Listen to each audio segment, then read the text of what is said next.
Hey, Tony Gaskins here. The question of today, I got it last night in my Instagram Q&A, and it asked me, why do men ask about your past? So I want you to understand this, and please understand, in these videos, these why men videos, I'm never describing a grown, mature man. I'm always talking about the grown boy.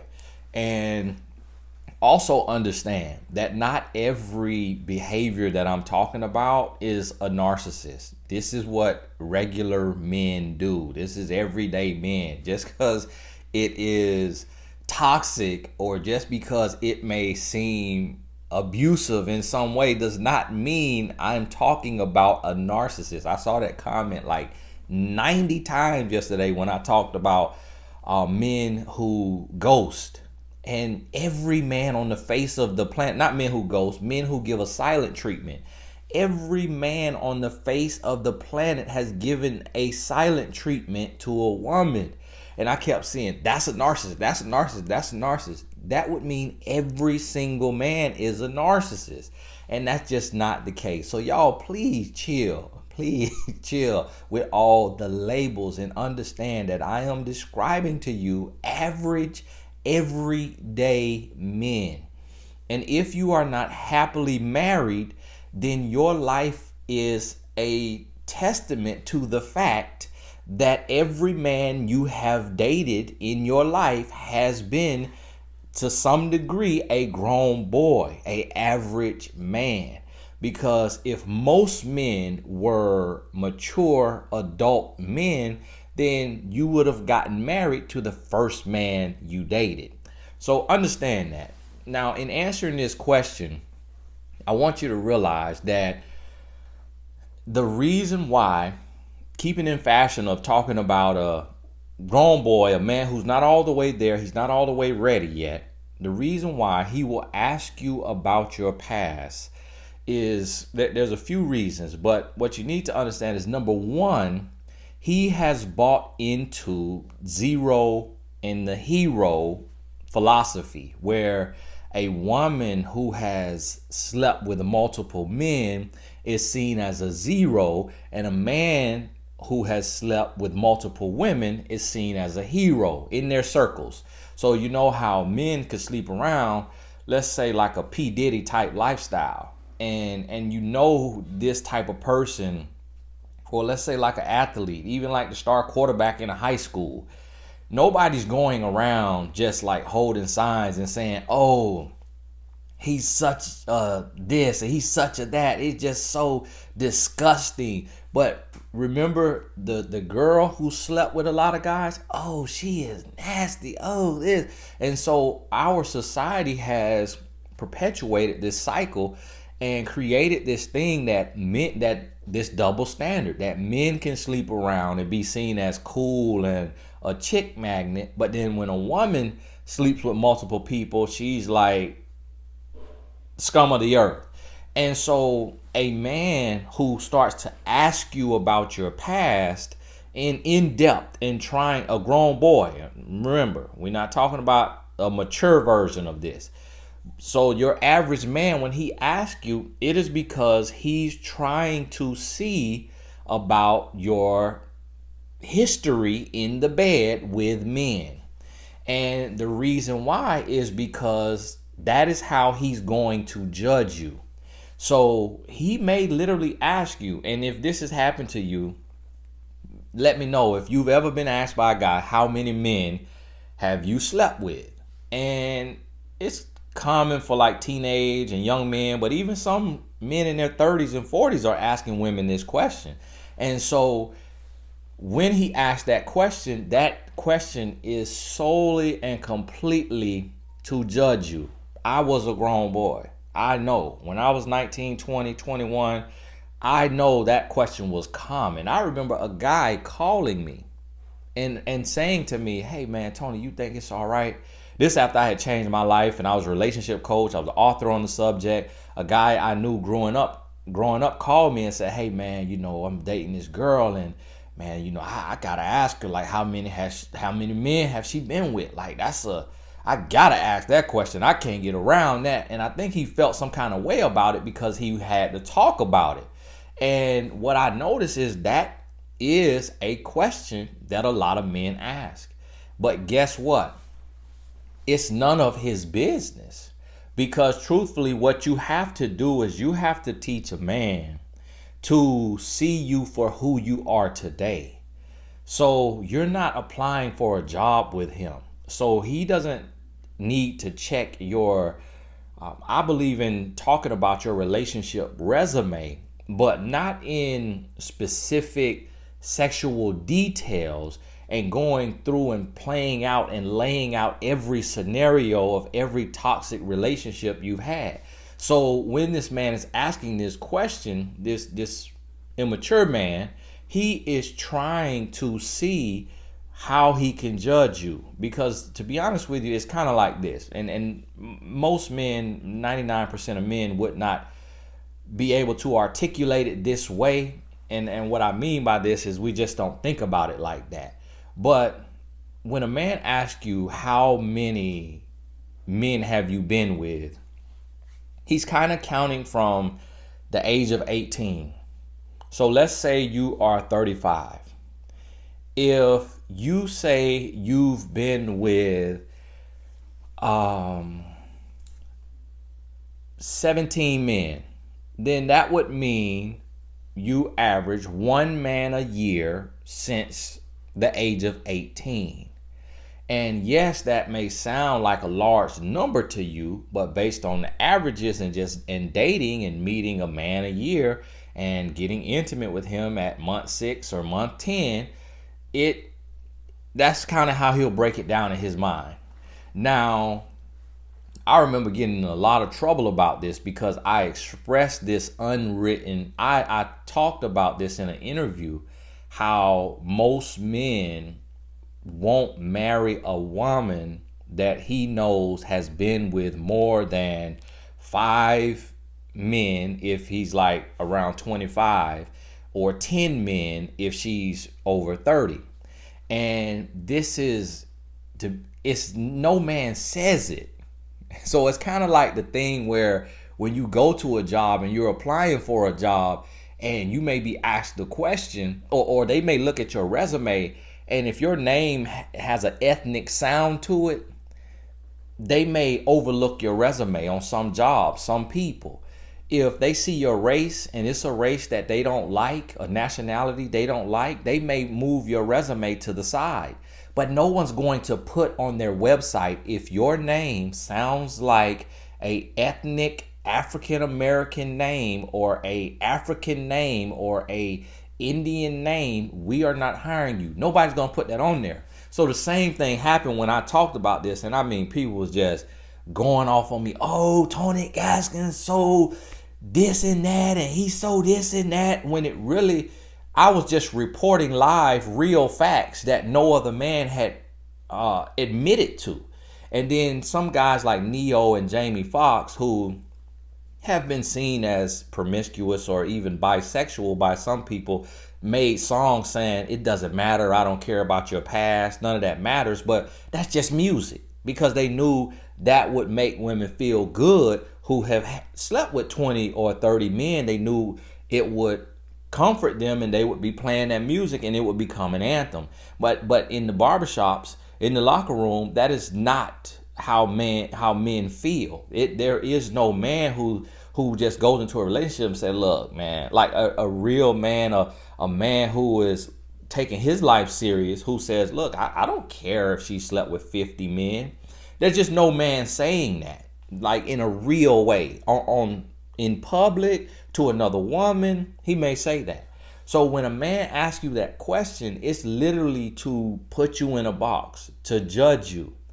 But if he's a grown boy, then that answer really holds a lot of weight, because if you say one man, J. Cole said in the album, whatever number she says, multiply it by 3. So men who listen to that song literally do that. So you literally could have slept with 7 men. Because of that J. Cole song, every man I talked to started saying, hey, you got to multiply by 3. You got to multiply by 3.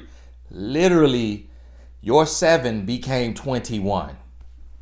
And that's just, it's programming, because men are very easy to program through the media. And that's why we have such a breakdown in our relationships and in our family, because of the music and the media programming the man who is positioned by society to be the head of the household. So if he's programmed with misinformation, then that trickles down and it affects the family. And so when this man asked this question, it's a question to where you cursed if you do, you cursed if you don't. That's why I say don't even answer the question. Because when you ask him the question, 99% of men are going to lie. I remember being that man and saying my number was 5, and my number was nowhere near that low. And I had friends who were looks challenged, and they had slept with 3 to 6 times more women than me. And these guys really were looks challenged. I'm not good looking, but they look worse than me. And so it showed me. And I remember one guy who was really looks challenged. He said to me, he said, Tony, man, ain't nothing you could do that I can't do. It don't matter about how we look. We all grown men, and all grown men could get the same amount of women. And I was like, wow. But then I started to realize, I'm like, man, he's right. Because I see guys of all shapes, sizes, and colors just running through a bunch of women. And I'm like, wow. And so what happened is this became a measuring stick for a lot of men. And that's why they asked that question. So the answer, how do you answer that? The answer is, that's none of your business. I'm not asking you that question. So don't ask me questions that I'm not asking you. It could be 0, but that's neither here nor there, because that's my past. The question is can you sleep with me? That's all that matters. And if you can't sleep with me, then you can just take and do the math in your head. So you have to stop being so weak and passive and shrinking in a man's presence and feeling like when he says jump, you got to say how high. When he says jump, you need to say, let me see how you jump. So women have become so passive, or you get defensive when you need to be able to respond with a calm confidence that says, listen, I know who I am. I know where I stand. I know what I represent. Don't try me like that, because I'm up on game. You don't have to mention my name, but just let them know. Because if I asked a woman that question at 19, 20, and she told me, and I remember asking that question, that's how I could speak on this. That's how I could let you know about a grown boy, because I was that. And I remember one woman said 34 men. I remember one woman said 23 men. I remember one woman said 5 men. One woman said 1 man. It was some that said 0, said they were virgins. So I heard all kind of numbers. I think the highest number I heard was 34, and that young lady was 23 years old. But she happened to work in the industry, like to work in that industry. So, and I didn't know what to believe about the numbers, but it just was something that men were doing and guys were saying. And it was terminology like, hey, you got to check a mileage. You got to check a mileage. And the man may have 100,000 miles on him. But if the woman had, 50,000 miles on her, and I'm not talking about that many people they slept with, but figuratively speaking, then he would be judgmental from that double standard. So that number one, he's asking to see if he can put you in a box. 0 in the hero. Number 2, this video longer than I thought it'll be. But number 2, the reason why a man asks you about your past is to see how much you are willing to put up with. So when a grown boy asks you this, he wants to see what he can get away with. That's why he's asking you. So if you tell him I was with a guy and we were together 5 years and He beat on me. One time he spit on me. He cheated on me. Like, I caught him like 8 times. You think you're being open and vulnerable and transparent, and the grown boy is like, okay, check.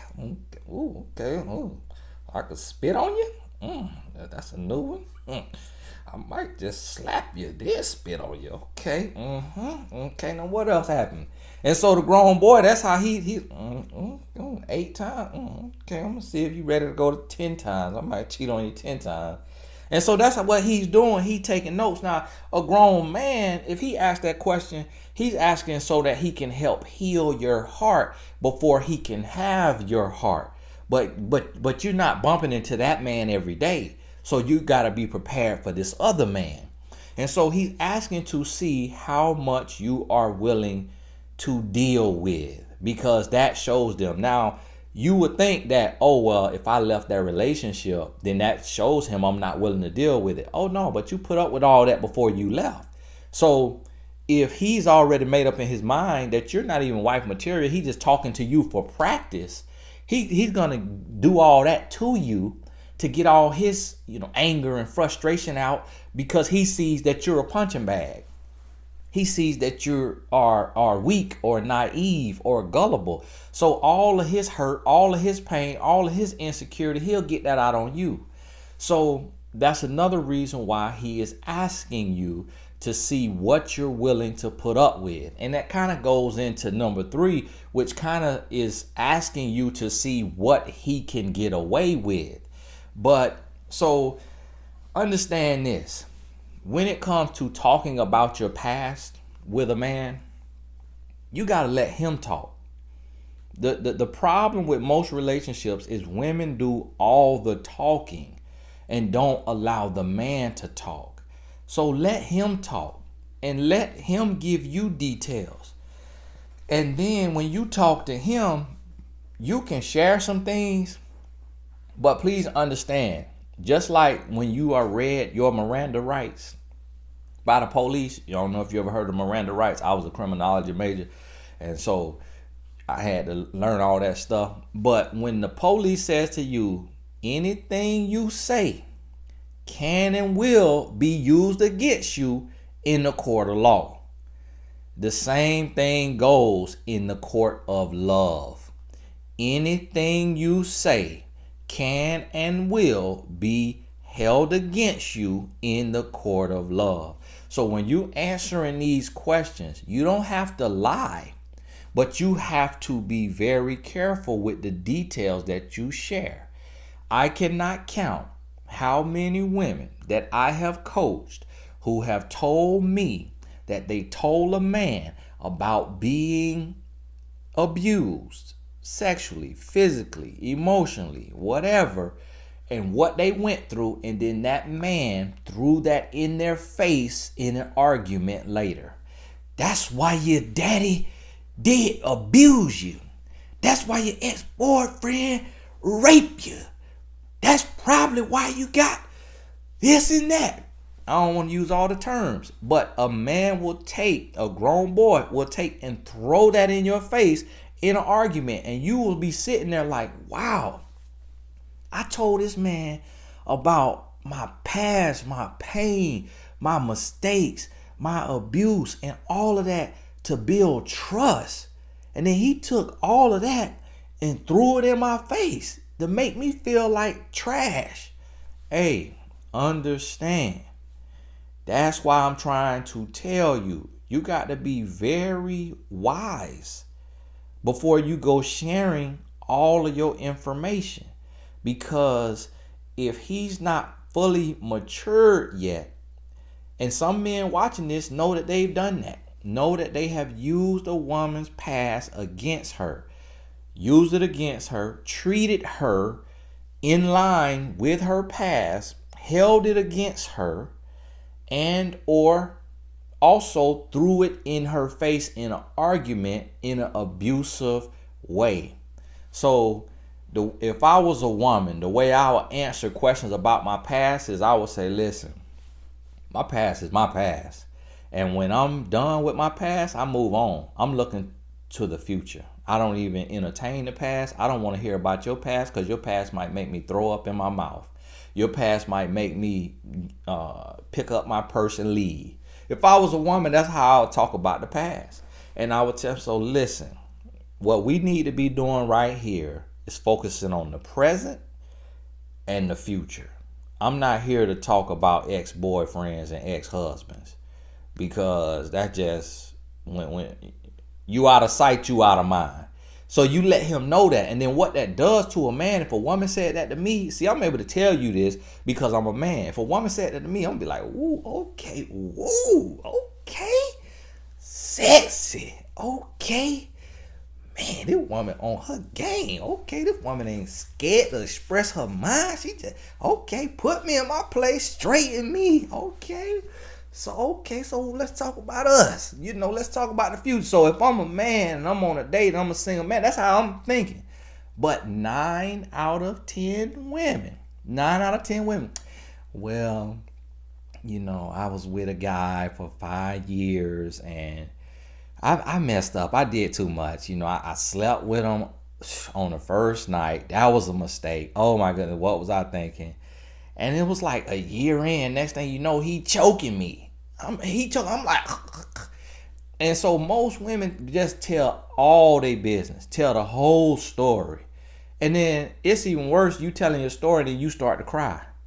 Now he just totally cannot take you serious. Now he just totally like, okay, all right, I'm gonna treat you like that. It's just kind of like any aspect of life. So take this and compare this to any area of life.